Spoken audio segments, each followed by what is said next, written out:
O'zbek tili shevalarga juda ham boy til.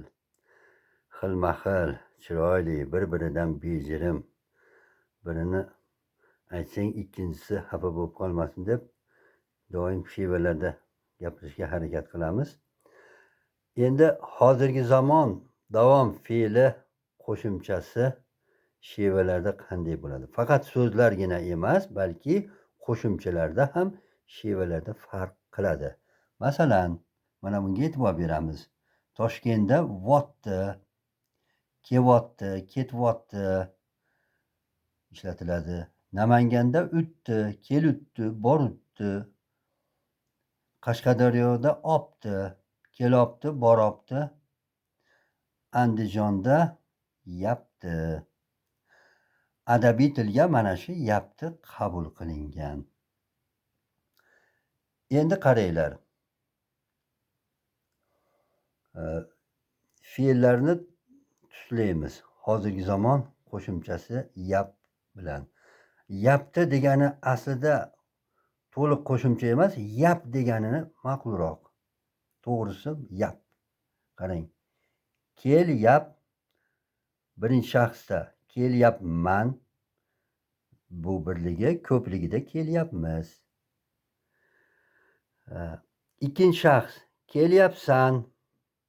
Ko'pligida kelyapsiz. Uchinchi shaxs kelyapti. Ko'pligida o'rniga qarab kelyapti yoki kelyaptilar deb ishlatiladi. Endi fe'lda shundayki, zamon qo'shimchalari bor.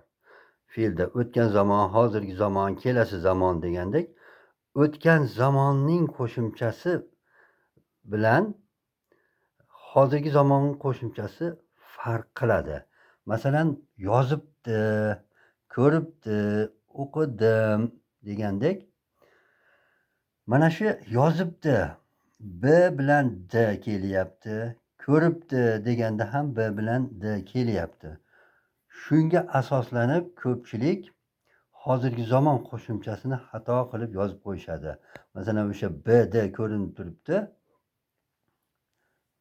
Mana bu b d. Endi hozirgi zamon qo'shimchasiga ham xuddi shunday qilib yozib qo'yishadi. Yozyapti, ko'ryapti, o'qiyapti, boryapti deb yozib qo'yishadi. Yo'q, qanday talaffuz qilinsa o'shanday yozilishi kerak.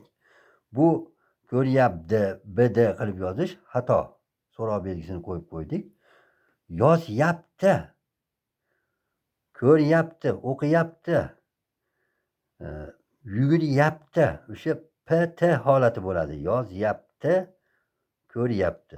Qanday talaffuz qilinsa, ana o'shanday qilib yoziladi.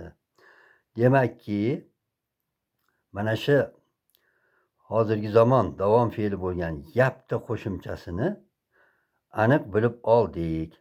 Endi shundayki, hozirgi zamon davom qo'shimchasi yaptining o'rniga moqda ishlatishimiz ham mumkin.